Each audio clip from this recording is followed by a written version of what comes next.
त्यांनी त्या ठिकाणी BLNची नावं पाठवण्याची जबाबदारी घेतली आणि करत होतो. मात्र आज प्रत्यक्षपणे आपण सर्वच BLN आपण सर्व तिथे उपस्थित झालो.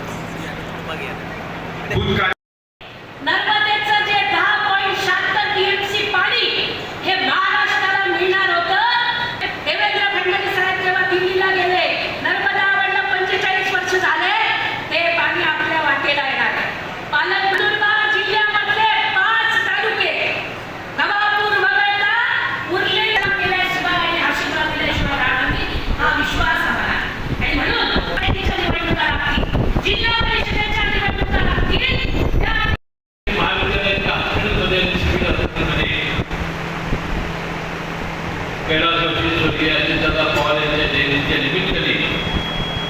आणि मुख्यमंत्री देवेंद्र फडणवीस यांच्या वाढदिवसाच्या निमित्ताने आपण रक्तदान शिबिर 22 तारखेला घेणार आहोत.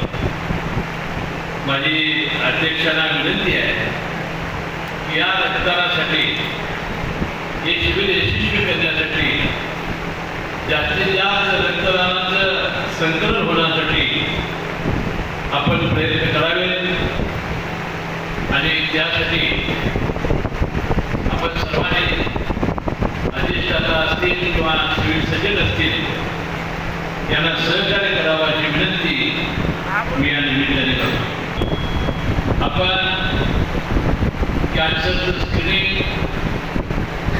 आपल्या विविध रोगांचे शिबिरं आपण या हॉस्पिटलमध्ये घेणार आहोत. त्याची माहिती आपल्याला दिली जाईल. या सर्वांचं प्रचार आणि प्रसार आपण चांगल्या पद्धतीने करावा आणि या रक्तदान शिबिरामध्ये आणि आपल्या आरोग्य शिबिरामध्ये चांगला सहभाग नोंदवावा अशी विनंती मी या निमित्ताने करतोय. आणि जनगणनेचं सखोल पुनर्रक्षण करायचं. आपल्याला माहिती आहे की बिहार आणि पश्चिम बंगालमध्ये ज्या निवडणुका झाल्या त्यामध्ये हा SIR कार्यक्रम राबवला गेला आणि लाखो लोक या मतदान यादीतून गायब झाले. त्याचा परिणाम हा शेवटी मतदारसंघावर होत असतो. आणि मी मगाशी अभिनेता सांगितलं की आपला BLNचा जो कार्यक्रम आहे, घरोघरी जाऊन फॉर्म वाटण्याचा कार्यक्रम हा 30-7 तारखेपासून सुरू झालेला आहे. 29-7 पर्यंत म्हणजे 29 जुलैला हा शेवटचा दिवस आहे. त्यामध्ये ज्या सूचना आहेत तेवढ्या मी करणार आहे आणि मग मी पाऊसमान, पीक पाणी आणि या जिल्ह्याच्या परिस्थितीवर येणार. आणि कधी स्वप्नातही आपल्याला वाटलं नव्हतं की या 22 जुलैला आपल्याला त्याची जयंती करावी लागेल.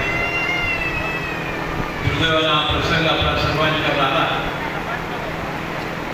आणि राष्ट्रवादी काँग्रेस पक्षाच्या प्रदेश अध्यक्षांनी ठरवलं की हा जो सप्ताह आहे तो अजितदादांच्या स्मृतीप्रित्यर्थ आपल्याला सेवा सप्ताह म्हणून साजरा करायचा.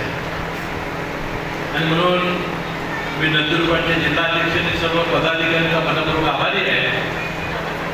त्यांनी 16 तारखेपासूनच सप्ताह सुरू केला आणि प्रदेश राष्ट्रवादी काँग्रेस पक्षानं हा 22 तारखेपासून सुरू केला.